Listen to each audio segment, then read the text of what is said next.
They told me my land was the safest place for the water to go, and I remember thinking, that's a strange way to say it's not their problem. I didn't argue with them that day, didn't raise my voice, didn't even push back the way most folks probably would. I just went home, stood on my porch, and watched the rain fall like I'd done 100 times before. Only this time, something felt off. It wasn't the rain itself, not really. It was the way the ground responded to it, like my land suddenly forgot how to be land. I've owned that property for a little over 12 years now, just outside a town called Red Hollow. Not the kind of place that shows up on maps unless you zoom in real close. 7 acres, give or take, sloping gently downward. The kind of land that drains itself naturally if you leave it alone. When I bought it, the old man selling it told me, this land knows where water belongs. And for over a decade, he was right. Storms would come and go, heavy ones too. And sure, you'd get puddles here and there, maybe a little soft ground near the fence line, but nothing that ever made you worry, nothing that stayed longer than it should. That changed the year they built the shopping complex uphill. At first, I didn't think much of it. I mean, development happens, right? A couple big box stores, a grocery chain, acres of fresh asphalt, bright lights that made the sky glow at night like it forgot how to be dark. Folks in town were excited, said it would bring jobs, convenience, progress. All those words that sound good until they don't. I stayed out of it, kept to my land, minded my business. But land has a way of connecting you to things whether you like it or not. The first heavy rain after construction finished, I noticed the water pooling a little differently. Nothing dramatic, just off. It gathered faster, spread wider, lingered longer than I expected. I remember standing there in my boots, looking out over the lower field, thinking maybe the ground was just saturated. Maybe it had been a particularly wet season. You tell yourself those things because the alternative is trouble, and nobody's ever in a hurry to invite trouble in. Second storm came about 2 weeks later. Harder rain, heavier drops, the kind that drums on your roof like it's got something to prove. That's when I started paying attention. The water didn't just collect, it moved. Not randomly, not like runoff usually does. It came in a sheet, steady and deliberate, like it had a destination. And that destination was my land. By the third storm, I stopped guessing. I remember walking the boundary line that morning, mud pulling at my boots with every step, the kind of slow resistance that makes you aware of every inch of ground beneath you. The grass along the fence was gone in places, just stripped away, leaving behind exposed soil that looked raw, almost wounded. Down in the lower section, where the slope flattens out, there was standing water. Not a puddle, not even a patch. It looked like a shallow lake had decided to move in overnight. That had never happened before. And I don't mean rarely. I mean never. So I did what anyone would do when something stops making sense. I followed it. I traced the water back the way it came, uphill, step by step, watching how it moved, where it gathered, where it picked up speed, and the higher I went, the clearer it became that this wasn't natural, not in the way people like to use that word when they don't want responsibility attached to it. It led me straight to the edge of that new complex. You could see it plain as day once you knew what to look for. The parking lot wasn't just flat. It was angled, subtle, but intentional, designed so water wouldn't sit, wouldn't inconvenience customers. It had somewhere to go. Fresh concrete channels cut along the edges, clean lines guiding the flow, and pipes, neat, evenly spaced, all of them pointing downhill like arrows. Like instructions. And every single one of those instructions pointed at me.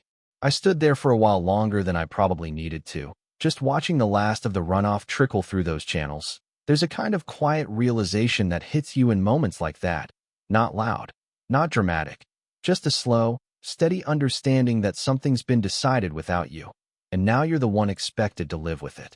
Next morning, I drove up there. The complex had one of those temporary offices set up near the loading docks, glass door, printed signs taped just slightly crooked, the kind of place that smells faintly like new carpet and paperwork. I walked in, boots still carrying a bit of yesterday's mud, and introduced myself to the woman behind the desk. Her name was Claire, mid-30s maybe, sharp eyes, polite smile that didn't quite reach them.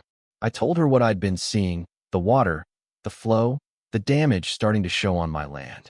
I kept my voice calm, steady, because I wasn't there to start a fight. Not yet, anyway.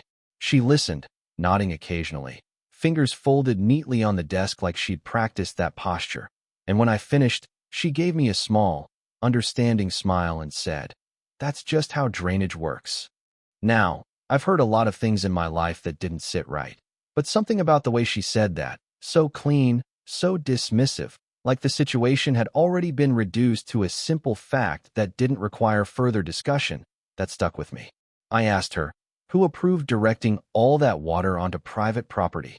She tilted her head just slightly, still smiling, and said, "It's not being directed, it's natural flow.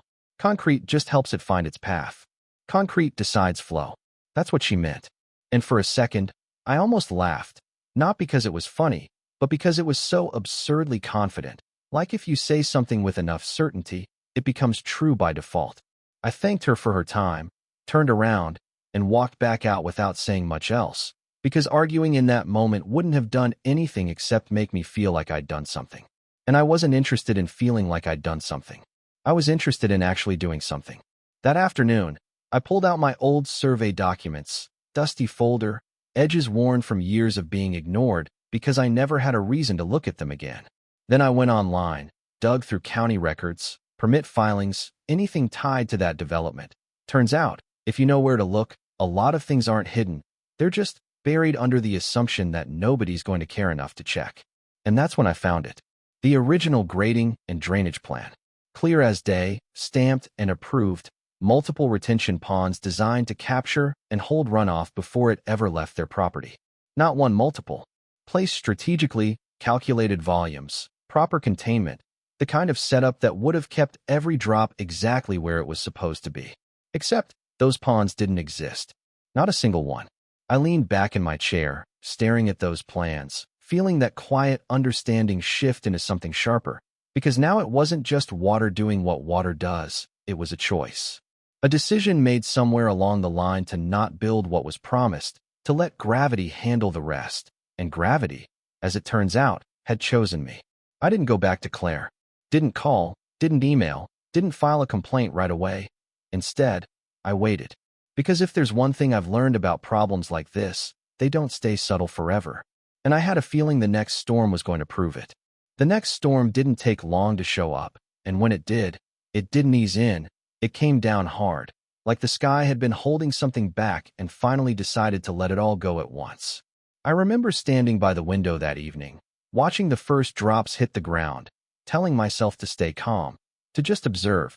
But there's a difference between watching rain and knowing what it's about to do to you. It started the same way, quiet at first, then steady, then relentless. Within 20 minutes, I could already see the water forming along the upper edge of my land. Not scattered, not random, organized. That's the only word for it. Like it had structure. I grabbed my jacket, stepped outside, rain hitting my face so hard it felt like static, and I walked straight to the boundary line again. The ground was already giving way under my boots, mud rising up around the soles like it was trying to pull me down with it, and then I saw it. A sheet of water. Not runoff, not overflow, a sheet. Wide, smooth, moving with intention, pouring through the exact same paths I'd traced days earlier. It didn't spread out this time, it pushed forward. By the time it reached my lower field, it didn't slow down, it expanded. The shallow lake from before came back, only bigger, deeper. I could see the edge of it creeping toward my tool shed, inch by inch, steady like it had all the time in the world. There's something unsettling about water when it moves like that. No rush, no panic, just certainty. I stood there longer than I should have, watching it climb. And for a brief moment, I'll admit, I felt that kind of helpless frustration that makes you want to yell at something that can't hear you. Not the rain, not the land, but the people who made this inevitable and then walked away from it. That night, I stopped waiting. I went inside, dried off just enough to not drip on everything, and started making calls. First was a civil engineer I'd worked with years ago, a guy named Marcus, practical, no nonsense. The kind of person who doesn't waste words unless they mean something. I explained what I was seeing, what I'd found in the plans. He didn't interrupt, just listened. When I finished, he said, "If those retention ponds aren't there, and they redirected flow, they're out of compliance." No question. I asked him how long it would take to fix something like that. He paused, not long, but long enough. Months, he said. Maybe longer, depending on enforcement. Months. I looked back out the window at water that had already reached the edge of my driveway, and I knew right then, months wasn't an answer, it was a delay. Next call was to a contractor. Local guy, name's Ben Carter, built half the barns in this county and probably fixed the other half. I asked him a simple question. If I needed to hold water on my own property, legally, what could I build? He didn't even hesitate. A retention basin, he said. Agricultural use, water management, as long as it's on your land and graded right, you're within your rights. That was the first time that night I felt something shift, not relief, not exactly, more like direction. Third call was to the county environmental office, left messages, sent emails, filed a formal complaint with everything I had: photos, documents, drainage plans. I did it all the way you're supposed to do it, the proper channels, the official process, and by the end of the week, I got confirmation. They were in violation. But enforcement takes time. And like Marcus said, water doesn't. So I built something. Not out of anger, not out of spite, though I won't pretend those weren't somewhere in the background. I built it because it made sense. Because if water was going to come onto my land, then my land was going to decide what happened next. Ben came out 2 days later with a small crew. Nothing fancy, just equipment that looked like it had seen real work, not showroom floors. We walked the boundary together, rain still threatening in the distance, clouds hanging low like they weren't done with us yet. You want it here, Ben said, pointing to a stretch just inside my property line, where the slope naturally dipped. Shallow, wide, give it room to spread out, not just collect. I nodded. No walls, he asked. I shook my head. No walls. Walls stop things, and I wasn't trying to stop anything. I was trying to redirect it. We spent 3 days shaping that basin, carving out the earth, adjusting the grade, making sure the flow would enter clean and exit where I intended. It wasn't pretty, not even close. It looked like a scar across the land, raw dirt, uneven edges, a kind of functional ugliness that only makes sense if you understand what it's there for. Marcus came out on the last day, walked it with me, checked the slope, the depth, the angles. He gave a small nod and said, "It'll hold," until it doesn't.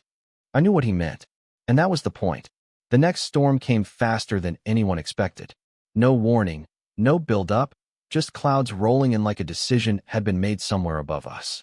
I stood out there again, same spot, same boots, same land, but this time, I wasn't just watching. I was waiting.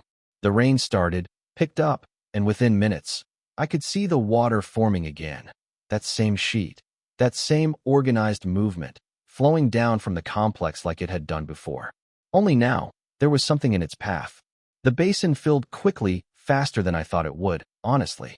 Water spread across it, settling, rising, holding. For a while, it worked exactly as intended. The flow slowed, contained, managed, and then it reached the edge. There's a moment, right before water overflows, where everything goes quiet in your head, like you're holding your breath without realizing it. I remember thinking, this is it. This is where it either works or it doesn't. The water crested, and then it moved. Not forward, not deeper into my land, but sideways, then slightly upward along the graded edge we'd carved, following the path of least resistance. Just like it always does, except now, that path wasn't mine anymore. It turned, slow at first, then more confidently, slipping back toward the direction it came from, guided by the slope, by the shape of the basin, by decisions that had been made very carefully over those 3 days. Back uphill, back toward the complex. I walked along the edge, rain soaking through my jacket, watching it happen in real time. Water pooling near the back of their parking lot, gathering where the loading docks sat, creeping toward the dumpsters, the service doors, places that had never been designed to deal with standing water. For the first time since this started, the system was working both ways. And systems don't like that. I didn't have to wait long for the phone call. It came the next morning. Claire. Her voice was different this time. Still controlled, still professional, but tighter, like something underneath it was trying to get out. "Mr. Hayes," she said, "we've noticed some issues with water accumulation near our service area." I leaned back in my chair, looking out at my field, which for once wasn't underwater. "Yeah," I said. "Water's been moving around lately." She didn't respond to that right away. I could almost hear her choosing her words. "It appears your recent construction is affecting our drainage." I smiled a little at that, not out of amusement, but recognition. I built a retention basin, I said, on my land, fully within regulations. That may be, she replied, but the result is water has nowhere to go. I let that sit for a second, just long enough. Sounds familiar, I said. Silence. Not long, but long enough to matter. We'd like to discuss a solution, she said finally. Sure, I replied. So would I. And just like that, the conversation had changed. Not resolved, not even close, but changed. 2 days after that call, the city showed up, not in a dramatic, sirens and spotlights kind of way, just a couple of white trucks, clipboards, rain jackets, the kind of quiet authority that doesn't need to announce itself because it already knows why it's there.